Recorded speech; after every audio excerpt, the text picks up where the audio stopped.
This needs to be over. I told him, Tony Clark, 70 games was simply impossible given the calendar and the public health situation, and he went ahead and made that proposal anyway. Does that sound good to you? No.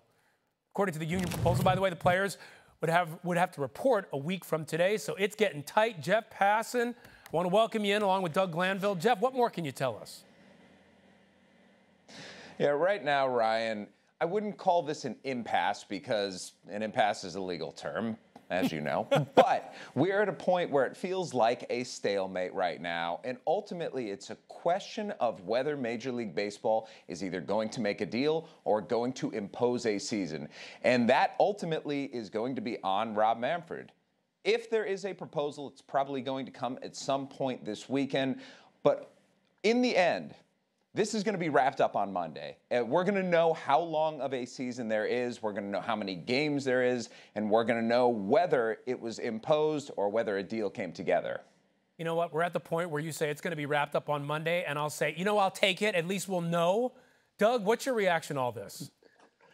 Well, time is not working to the favor of either party. And you recognize that as we unfold in this health crisis, more information just comes in where the concerns just get higher, whether it's University of Texas football or whether it's just open society in general. So, you know, if you go back to the 1981 season, you talk about strike, those players know that there's much worse than just saber rattling back and forth in the media.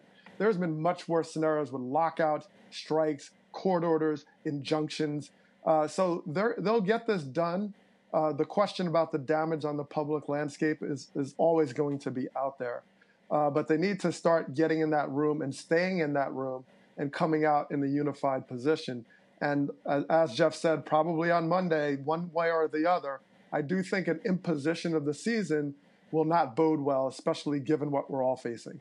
And Jeff, you know, I want to go back to you. You brought up legal terms, so I'm just going to put this out there. As a lawyer, you're negotiating a deal, and you come to the end, and it's not getting done, and you lay down the gauntlet. And you say, you know what? It needs to be done. That's why that wording is so telling by Manfred. So in that situation, you're waiting for the other side to blink. And if it doesn't go your way, the deal is off. Who do you think blinks first? Well, the ball is in Major League Baseball's court right now, and that really puts it in a position of quite a bit of power. But I think the union feels like it has done well enough to this point. And because it has gotten to the point where they are going to have their full prorated salaries, that gives them the ability to sit here and say, you know, we won. It also, if Rob Manfred imposes, has the ability to grieve. And Rob Manfred knows that, and the owners know that, and they don't want to have that liability.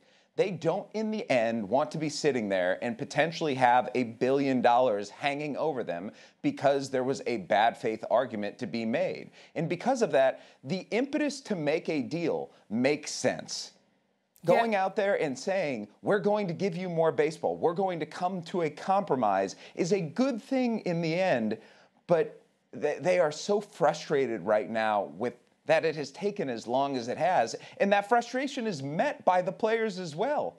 There should be baseball right now. Everybody knows this. Both sides recognize this, and the fact that they're here where they are is frankly embarrassing for the sport.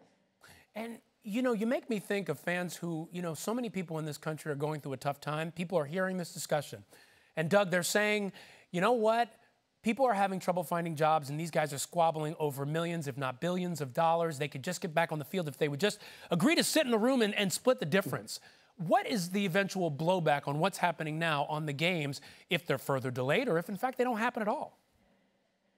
Well, if it doesn't happen at all, it's a complete disaster for the sport. But there's going to be pain, and we've seen this historically, 1994. You know, this carries out until you had McGuire and Sosa, Cal Ripken Jr., you had moments. And maybe those moments will still happen in the future, but the time between them is going to be very painful because people are aware of what we're facing, and you're watching other sports just start lining up. Okay, NBA. And you know, the opportunity for baseball to be the only game in town, so to speak, of these sort of big three sports is getting more and more lost as time marches on. So they have to recognize that. And, you know, coming to this final stretch here, you know, by Monday, just looking at that turning point, they're going to have a vision to go with it. And that vision is much more powerful when you're unified. All right, Monday is a big day, and hopefully it's good news for all us sports fans. Guys, thank you so much. Thank you for watching ESPN on YouTube. For live streaming sports and premium content, subscribe to ESPN+.